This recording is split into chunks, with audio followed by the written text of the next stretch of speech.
আমরা সারা জীবন মানুষকে খুশি করতে আর নিজেকে প্রমাণ করতে গিয়ে বারবার হাঁপিয়ে উঠি, অথচ দিন শেষে কেউই আমাদের ভিতরে থাকা মানুষটাকেই চিনতে পারে না।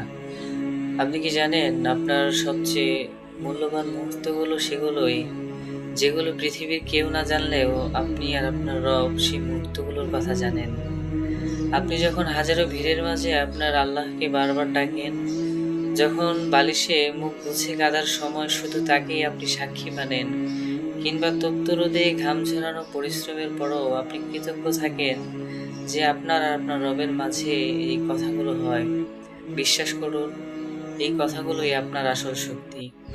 দুনিয়া হয়তো আপনাকে আপনার বর্তমান দিয়ে বিচার করবে, কিন্তু আপনার রব আপনার সেই নীরব ধৈর্য আর পবিত্র ইচ্ছা দিয়ে বিচার করেন। তাই দুনিয়াকে দেখানোর জন্য নয়, বরং আপনি এমনভাবে আপনার রবের সাথে এক নিবিড় সম্পর্ক গড়ে তুলুন, যা সাফল্যের দিনেও আপনাকে বিনয়ী রাখবে। মনে রাখবেন, যিনি আপনাকে শূন্য থেকে সৃষ্টি করেছেন, তিনি কখনোই আপনাকে শূন্য হাতে ফিরিয়ে দিবেন না।